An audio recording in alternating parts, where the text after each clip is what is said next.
I learned about my third year of doing this that I was getting questions from the audience. Well, what's the difference between a flat blade and a spiral blade? And I'm saying, oh, okay. I better go back and do basics every year. Otherwise, the new people are going to come. They're going to come 2 or 3 meetings and say, I didn't get anything out of this. It was a nice presentation, but I don't understand it. So at least once a year, I've got to do what I call back to basics. We'll go over some fundamentals, and then we answer any questions you might have. Okay? So I'll start. My name's Hans Meier. This is a scroll saw. Okay? And there are many different types. There's many different types. If you're deciding to go in, if you don't have a saw, raise your hand if you don't have a saw. I know there's at least one person. Okay. If you don't have a saw, or if you have a saw that maybe you bought that was handed down 20 or 30 years ago, or you bought it from Home Depot for 89 bucks or 79 bucks, and you say, why in the world would somebody want to work on this? There's a reason. Those things will vibrate, and the blades, trying to do an inside cut, it may take you 2 minutes between cuts to get the blade attached because you got to use Allen wrenches or some special deal to whatever. So these are basically a parallel arm. And before I start, if you haven't done scroll saw, or even if you have and you haven't done much of it, this is a book you can get. I call it the kind of the cheating book, because what it does is the first 10 pages or so talk about what a scroll saw is, how it works, what they look like, and in actuality, if I had a blade in here, this is effectively what scroll saw is doing, only you're doing it by hand. Okay? The blades we use for a good scroll saw are what we call just regular blades. If you have an old type saw, they had pin blades in them. What they are, the blades were a little bit thicker, and they had a pin in them. And the pin rested in a channel on the top and a channel on the bottom, and you spread them apart, and that's what gave you that thing. They cut fine. You can't get you can't get real close corners. And the other side is, you could not in any way, shape, or form do any like those ornaments. I mean, you can't. Remember, the pin has to go through a hole, so you got that pin that's, this wide on the side. So you got to drill a pretty good sized hole to do inside cuts. Okay. This book also talks about different blade types and the different saws and all of that type stuff. Then it talks about the various blades and what they do. You got basically 2 types of two types of blades in here. You got flat blades and you got spiral blades. Okay? And they have their purpose. Flat blades, probably more people use flat blades than anything else. Spiral blades are great for doing, we don't have any tonight, but like your fretwork with a lot of tiny lines and a zigzag back and forth, but it has a lot of straight lines. Doing a spiral blade, they do not like to go straight lines because it's all the way on the side. And the other thing is, when I first started, I said, go spiral blades, okay? If I'm using a number 5 flat blade, then of course I should get a number 5 spiral blade. Well, the teeth are so big and whatever. It just chews your work up. But they're good for that. They're also good if, for instance, I had on this, let's say I was doing a big picture puzzle, and my puzzle was 24 inches by 24 inches. Okay? I could not cut it out with a flat blade. Why? Because I can't turn it, because it would hit here. I've only got this, the distance between the blade and here is my turning distance. So in my case, I have to use a scroll saw. I have to use a spiral blade, and what I do is take it, cut it in half, and cut it in half again, and gives me 4 pieces. Take the spiral blade out, and then I use my flat blade. But that's what I use a spiral blade for. Or if you're trying to cut something and maybe you're trying to make this sign and the sign is 36 inches long, okay? You can cut it real easily with a spiral blade because the way it does it, spiral blade is just back and forth like this. Okay, it's just back and forth. You don't have to turn the wood, so it's just back and forth movement. But trying to control it takes a little bit of finesse and practice. Okay, now in the flat blades, you got various things for various types of wood and the different sizes of the. Back to the spiral blade. If you're using a spiral blade, and make sure my tube gets back to me. But if I can find them here, get my glasses on. Spiral blades, like this one, these are Flying Dutchman, spiral reverse, and they're 2/0.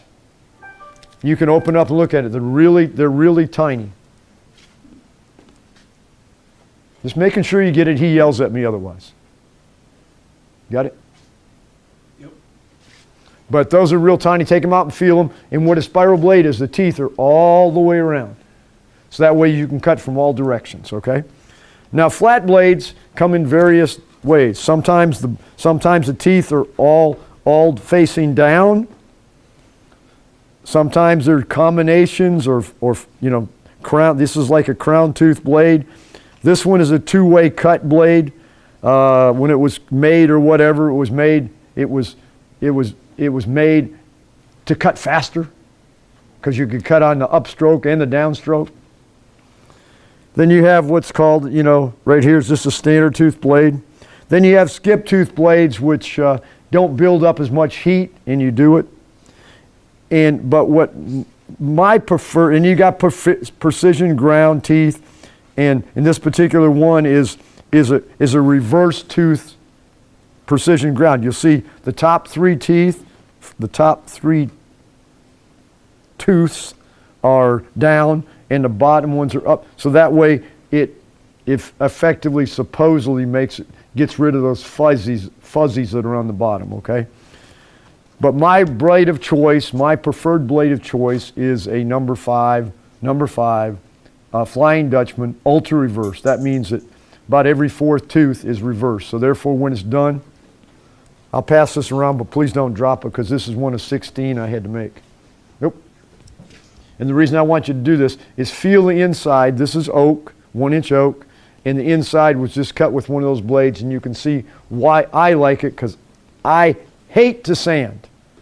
I get email and stuff from people saying, "Oh, what do you use? What do you use to sand the inside of your cuts?"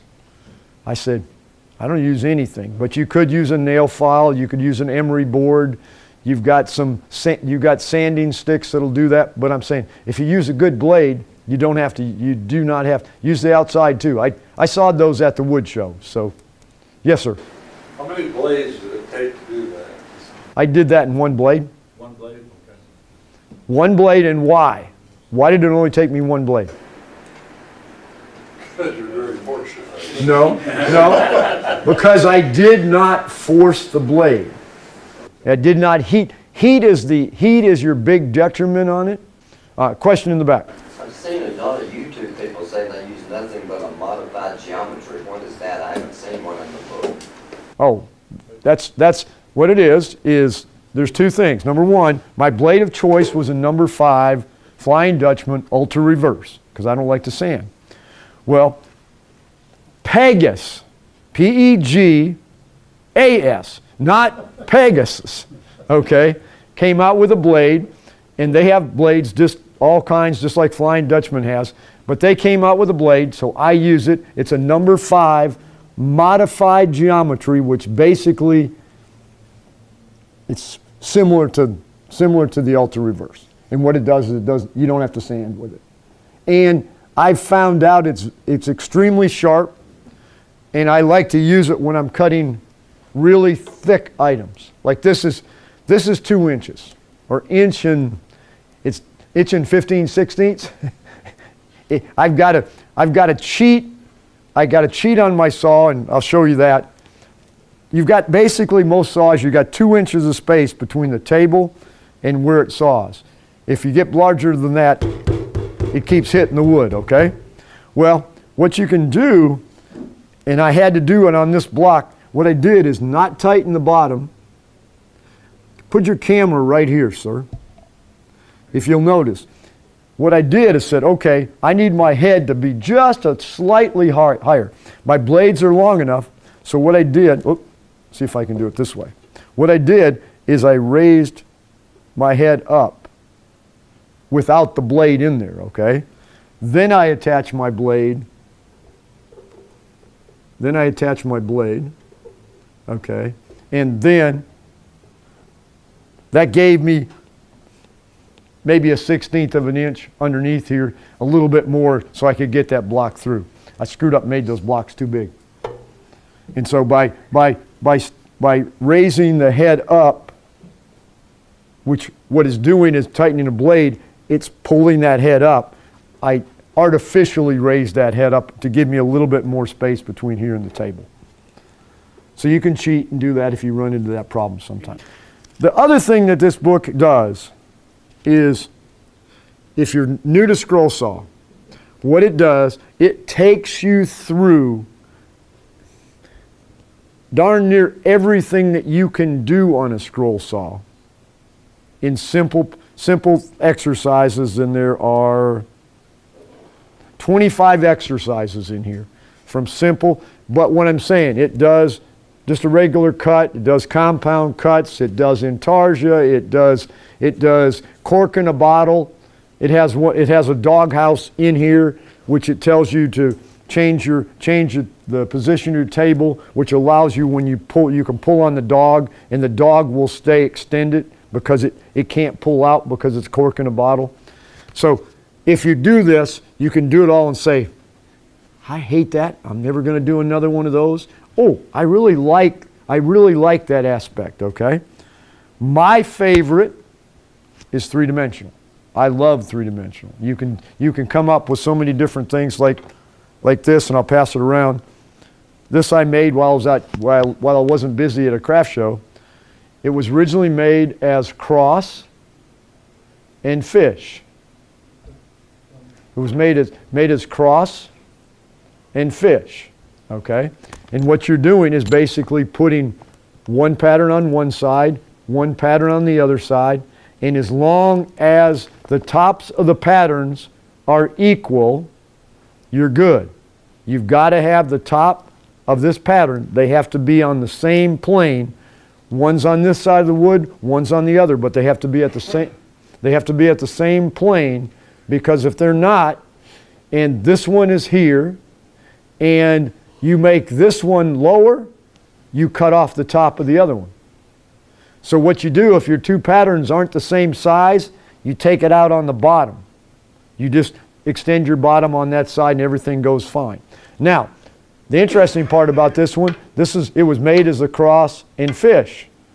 But some lady at a craft show said, oh, I gotta have the cross and praying hands. And I was with a little girl cutting the wood. I said, can you just get it for me, please? And this is what she picked up. So now it's cross, praying hands, and fish. So it's 3-in-1. But anyway, 3D is my favorite. But the one thing in this book that's so good, and you don't have to have the book to do it, but so many times we as beginning scrollers, we haven't been down in our shop in 3 months. We haven't scroll sawed for very long, and we immediately get this pattern, put it on the wood, and we start cutting. Okay? Think about scrolling from a little bit different perspective. If you're a baseball player, a football player, soccer player, whatever, basketball player, what do they do before they play their game? They practice, okay? So if you're planning to do something that has a lot of scallop cuts, you look at your pattern and see what kind of cuts it has. Worst case scenario, take a blank piece of copy paper and just take your pen and draw the squiggly lines or the tooth lines you're going to do, or whatever you're going to cut that's in your pattern. Put them on a piece of paper, then take that piece of paper and glue it to a piece of scrap wood, and make yourself a practice sheet. So therefore, you can practice on those funky cuts before you screw them up on the pattern you're doing. You know, if you haven't sawed in a while, just give, oh, okay, yeah, right, I got to make that curve the other way, I've got to turn, I've got to go in place, stand in place to get that done. So if I'm doing these, I know I got to go here, and then if I go here, I got to go, you know. So that helps, and so make yourself a practice sheet. And like in this case, this book, it comes over here, that's exercise 1, and then you come over to exercise 2, you know, you're cutting out a simple cat. So it starts you out, but then after that, it gets, now you do inside cuts. Okay? Now you're going to do what's called stack cutting. I'm going to show you that in a little bit. And then here's another stack cut. Okay? Then he comes over here, here's another stack cut. Okay? Now, we talk about stack cut, we talk about stack cutting. And the reason you do stack cutting is not necessarily because you need, you know, you got 25 ornaments you want to make and they're all the same. If you stack cut them, you can get them done faster. Well, that's true. But if you try to take this, and I get a lot of emails about this, I take your pattern and you put it on this board right here, okay? And I get the call, you know, I just can't control it. It's all over the place. My blade's running wild. Okay? Well, slow your saw down a little bit. That helps. But the other side of the coin is you don't have what I call resistance. You can do much easier if you take 4 of these, stack cut, and do 4 at a time, because now you've got resistance and you can cut 4 faster than you can cut a single one. Even a beginner. Now in my case, my bread and butter is from 3/4 of an inch to 1 1/4 inches. You know, we were doing something, Bob Brawley was making these things, we were doing something for some organization or whatever, and he was making these stacks, and he made some that had six or seven, remember those had 6 or 7 stacks? I mean, when you stack cut and cut that much, you know, you don't gain a whole lot when it's 1 3/4 inches or almost 2 inches thick. You don't gain a whole lot because you got to slow down and whatever. But if you can get in that 3/4 to 1 1/4 stack, so if if you're using 1/4 inch, you know, 3 or 4, that gets you into that inch range, which is fine. Or you know, you do 1/8 inch, you can go a little bit. You know, you can go maybe do 6 or 7. That gets you in the lower end. But I'm just saying. But they will come out and they'll be fine. You need that resistance. In my case, most of the stuff I'm sawing is hardwood, usually in that 3/4 to 1 1/4 range. There's a number of ways to put those together, but that's probably a good stopping point. What you can do, here's one way. Okay? I can put blue tape on it. Okay? Another way, this is double stick tape. And I will tell you what not to do. Okay? Do not take this double stick tape and say, okay, I'm going to put them together and go like this, and like this, and like this, and like that. Because if you do that on all 4, and then you press it together, and you saw whatever it is, you will never, ever, ever, ever get them apart again. So if you're going to use double stick tape, maybe that much, maybe half of that, and you spot them around, and that'll be fine. And then you can get them apart by this chisel, and you can work your way easy. Now, the other rule is, if I make this stack, and there's a couple other ways too. If I make this stack, once I get this stack in there, then I'll have to show, I'm ahead of myself a little bit, but what you're going to do is, this is going to be covered with either blue tape or something, and then you will use something to put your pattern on here, okay? Now, you could use tape. You can also use a nail gun.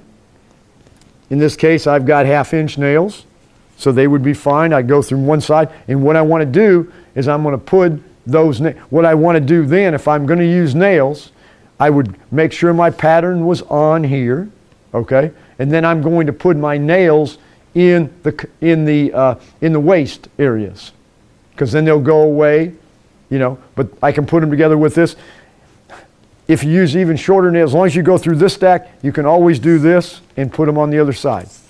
Now the big no-no when you stack cut is never, ever, ever, ever, ever say, oh, here it is, and it's got this shape. I'm going to come from the outside, and I'm just going to cut in there. Never, never mess up the integrity of the outside. Because what you can do, another way to put this together, is you can take your tape, once this is together and whatever, you can tape your tape and go like this. Now that I'm trying to do it. What you can do is take it like this and go all the way around this, like this, okay? And once you get that, I won't go all the way around, but what you can do is you can go like this. See, what you've done is now that side is together. But if I were, okay, here's my pattern, and I were to cut in from the outside, I've now messed up that integrity of holding that board together. Now if I'm doing something like this, what I want to also do first is, if I have an item, okay, we're going to make it a square, and it has 3 holes in the middle, okay? The first thing I want to do is I'm going to drill it, and I'm going to cut those 3 holes out. I'm not going to cut the outside of that item out, because what happens? That piece falls out and I haven't gotten the holes cut out yet. So you got to cut all the inside pieces out before you do that. Okay? My suggestion is you buy it at Peachtree, and George found a source, so I think we get it for $5 a roll, sir? I don't use it. It's the same double-sided tape. It's very strong because it's particularly used by turners. Another way is my favorite tool is hot glue, and I love this one because it's battery operated. I don't have a cord all over the place, and the same is true with hot glue as with the tape. A dot here, a dot here, a dot here, a dot here. You don't want to, if you do that, you'll never get them apart. And you do, especially when you're cutting, because most of the time when you're stack cutting, you're using a thin wood, you're just going to rip it apart, okay? So that's another way, is you can put a dot, you know, dot of hot glue. So you put your first one down, put a dot, put another one down, a dot. Also, it's good, looking on the position of your pattern, it's nice if you go all the way around the outside, but if you've got the ability to put something in this middle section, you won't get flapping. So if you could put some dots in the waist areas in those middles, depending on what you're cutting, there's probably a big section you're cutting out. If you can put it in that section, that would be good, or get it close to that section. But you just want a dot of glue on it. Now he's using CA glue? CA glue, that's another way. Now, to get the pattern on here, we're doing stack cutting. So now we've got to get a pattern on here, okay? Now, what I normally do is I take my board and I sand it before I do anything with it. I sand the top. If this was a solid board, I would sand the top of it, okay? Because that's where my pattern is going to go, okay? Then, what I do is I want to cover this. So I could cover this with blue tape by going like this. Now you can use masking tape. There's only one negative to it. If you're cutting it that day or within that week, you're okay. But if you're not cutting it for a while, that masking tape gets near impossible to get off, or depending on the environment, it disintegrates. You know, it bubbles. But I'm saying sometimes you can't get that masking tape off. You pull and you get this little pieces or whatever, okay? But if you do that, that's one way. And what I do then is I covered this, and then, okay, let's see. Oh, so I covered this with this. Okay, that's one method. I could cover this whole thing with blue tape. My favorite method, though, is shelf paper. It costs $1. Doesn't cost you anything. And the nice part about shelf paper, this sheet's not very good. It's been sitting in my thing. I've taken it off. But what you can do, it's got little marks on it, so I can come over here, and I got my shelf paper. I can go like this, and I can come over here, get my scissors, okay, so I can go here, and so I can go here, and I can do whole boards, go like this. I'm just going to go all the way to the end on this one and make it easy for myself. Okay, I get that at dollar store for $1 a roll. I mean, it doesn't cost anything. So now I've got this here, and I need to cut it off again. And if you're lucky at the dollar store, you can get this, and you can have shelf paper, and it's clear, which is really nice if you're doing what George is doing, which is intarsia, or even with me with puzzles, because if I put this on the wood, and let's say my wood is not free, because it was freebie wood that somebody gave me, what I can do is I can take this and put it on, and because I put it on, okay, now, you need to rub it in good and get it so it sticks. Because it's shelf paper, it also is made of petroleum, so it'll help lubricate your blade. Now, the other thing that I have done with this is I found this, and a little roller of some nature really helps, because you can go like this, and then you can really, because I don't have a problem with it coming off. It sticks on pretty good. But the cool part about it is I can come in here now with, this is my glue of choice, which is rubber cement, okay? And other people like to use 7-7, okay? Or if you got small ones, you can use that, okay? This right here is very handy every once in a while. If you have a pattern piece and for some reason you didn't get glue on it like you should have, and it keeps coming up, instead of trying to stick your finger to hold it down or whatever, you can take this and put this on there and, glue it down that piece that's flying up on you, okay? Now, what you want to do is if you're using this, no matter how you do it, it's going to eventually get all over your shop, and your stuff is going to be sticky. That's why I don't use it. You're talking about my shop. Mm-hmm. But what you do to use this, what works really well, is if you take a board probably that size, okay, and probably if you went and go get some 1.5-inch drywall screws and screw them through from the bottom, and make yourself a torture seat, okay. And use nail gun. you can use a nail gun too if you wanted to, but whatever. But what that does is that way you can put your pattern on there and turn it upside down, spray on the back of the pattern, and it's not going to stick because it's got all these little points of the screws up or whatever. So that helps. And then you take that and put that inside of a big box. And if you put that inside the box and spray in there, you'll do a pretty good job of keeping it. That's how they did the pictures at the show. Now, I use 77 glue if I'm mounting pictures to my substrate and I'm cutting a puzzle. 77 works great for that because it's got a little bit more holding power, okay? Where in my case, I like to use this, which is rubber cement, okay? Doesn't get all over the place, but what you do is you use it on the back of the paper. Cut your pattern, okay? What you do is I would take this right here I would turn it over, and I usually apply my glue with my sheet down, face down, on the board that I'm going to glue it to. So that way,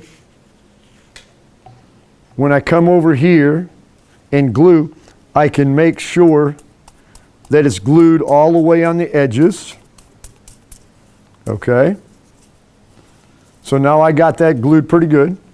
And so I can take that and I can just put it out here, put it somewhere.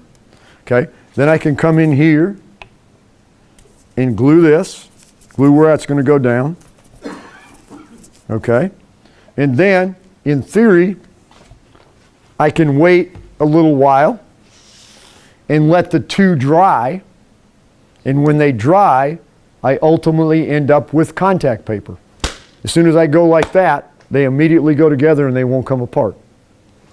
And so I can take this, it's still not dry, but I can still put it on here. And so I put it on here and then make sure, the same way, make sure you roll it down. Kind of a wasting wood for me. But I got this on here.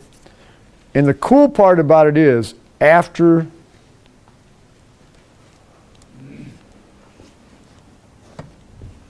I'm going to cheat a little. I can't take it off. I can't take it totally off because I still got to cut this. But I did the same thing here, okay? So this is how difficult this is to get off.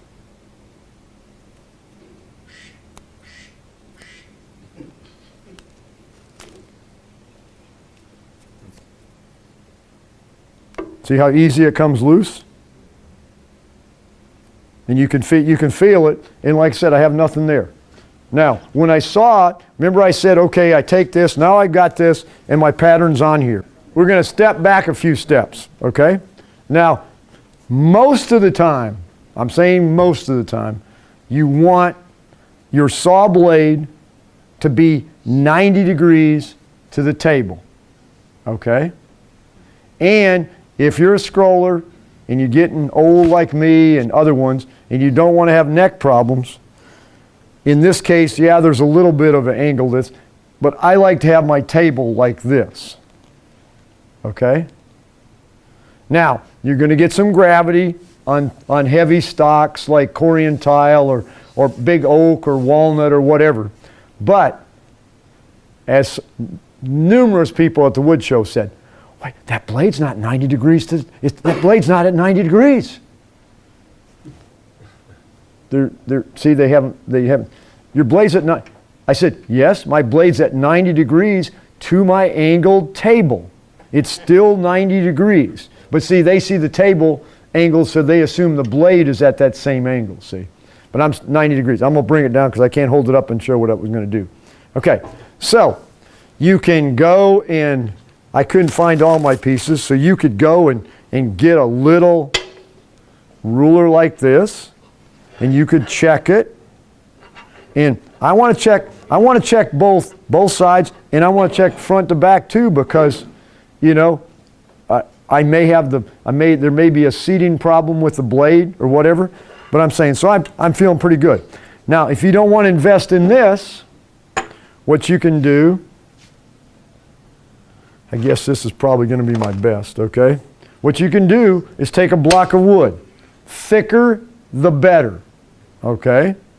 And what you're going to do is turn on the saw. You're going to turn on the saw. You're going to go in, I'm going to say maybe a ½ inch. You can turn off the saw, come out. I've left it like that. Now you're going to take that piece and you're going to move it in this fashion, and you're going to move it to the back. If my blade is at 90 degrees, I should be able to go right back into that cut without any problems. If it's not at 90, it won't go back. And so that's just a cheating way. Now, I won't say how I learned this or not. I won't say. But every time you go down to saw, and you're sawing on this, let's just say it's this intricate puzzle or whatever it is, before you start sawing, check your saw. You know, it's really a pain in the butt when you saw for another 2 hours and said, oh, that's right, I was making those baskets with a 3-degree angle on my, and so all my pieces were all at an angle, okay? So, check your, periodically check your blade, because sometimes they get out, it loosens up, little vibrations, it loosens up, so check to make sure if that's what you want to do. Sometimes you want to do an angle, and it may be for baskets or those basket things, different things that have to come up and pull up, and you want them to catch on the way up. And then what that is that's based on the thickness of your blade,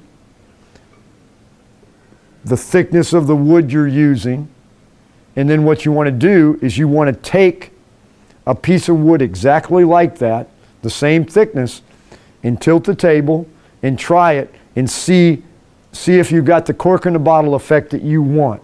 Like if you're doing something that pulls up, like a basket you're making that drops down, but all the pieces catch, then you want to make sure that sample piece where you did the circle comes out that same way when you pull it, it stays in that relationship and doesn't go all the way through, or it only goes that far and you really need it to go more. Less angle so it goes further up. If you put too much angle, it doesn't come out enough.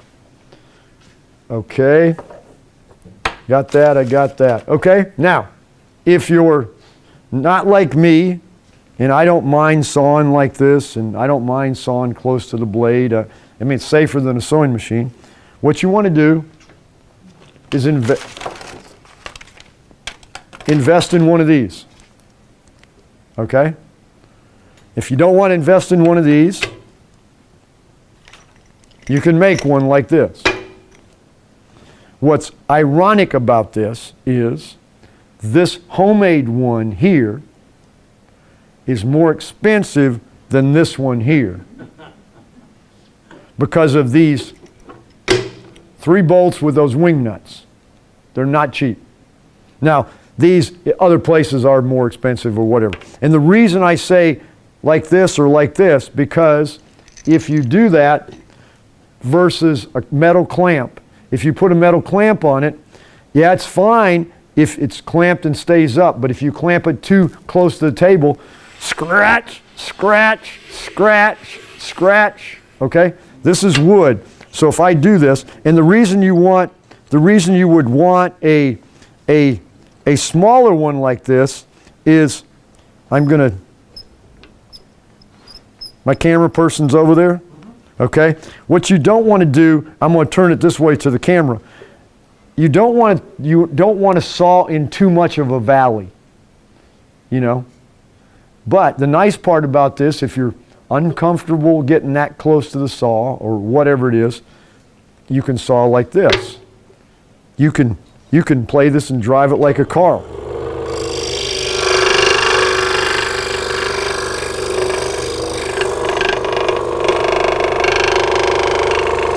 See, this drives me nuts, but really you're better off if you hold on the clamp because it bounces a little bit too much with I'm out so far. But see, I can cut it and feel, relatively safe. And because it's wood, it's not going to scratch the table. It's not going to do anything, but you can do it. I use this sometimes if I'm doing a lot of 3-dimensional items. If I'm doing a lot of 3-dimensional items, I'm just going to get this out of here. We just tested our table, so it should not be a problem.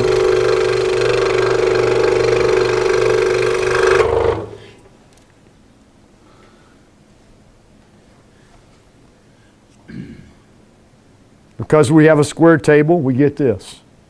There's no cork in the bottle, okay? Sometimes if I'm cutting something and I'm cutting a 3-dimensional piece, to do a 3-dimensional piece,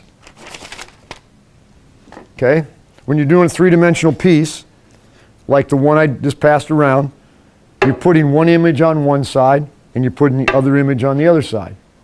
So I'm going to cut the insides where these holes are, and I'm going to cut the insides of those out. Then I cut this out, okay? Now that piece is going in and out. And if I don't want to waste tape, for these ones I tape it again, and that's my clamp on it.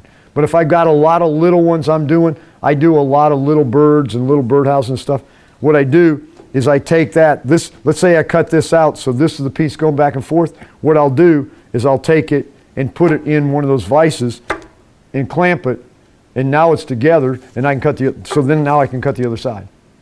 So I can use the clamp that way, and I don't have to take the time to do that. Another thing, if you're applying glue, if you have to apply glue to something or whatever it is, I did this intentionally. These are phenomenal things. This is, help me out, silicone. No?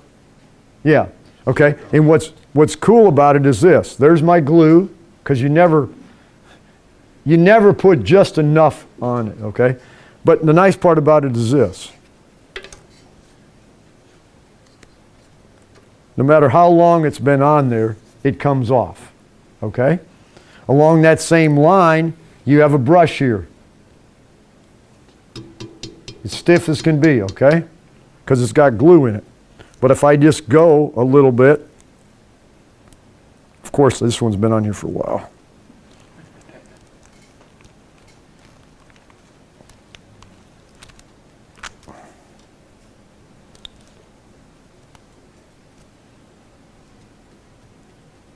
Because it's a silicone brush, it just comes right off. I'm just going to pat, so somebody likes, you'll see what I'm saying. But those are always handy to have. Now we go into gluing your projects, i.e. if you're gluing it up because that's what is required of your project, okay? This is a good glue. That's what I think George uses a lot of. It dries clear. Now my favorite glue is this glue right here. Tight bond, but the kicker is it's molding and trim.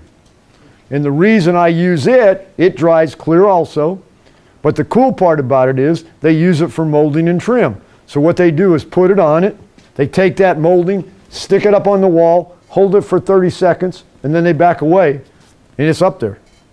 And it doesn't run, it dries clear, and if you're using small pieces, I can just play I cheat and use my old blades, and I put a little drop of glue on that piece that may have broken or whatever, put it in there, and once I hit it, I don't have to clamp it or anything else. It works. That's my favorite glue. If you want to see the back, whatever it says on the back of it, but that used to be my favorite, now that is my favorite there, okay? Probably less expensive too, isn't it? It's not that expensive. That's what I say, it's less expensive. Yeah, it's less expensive.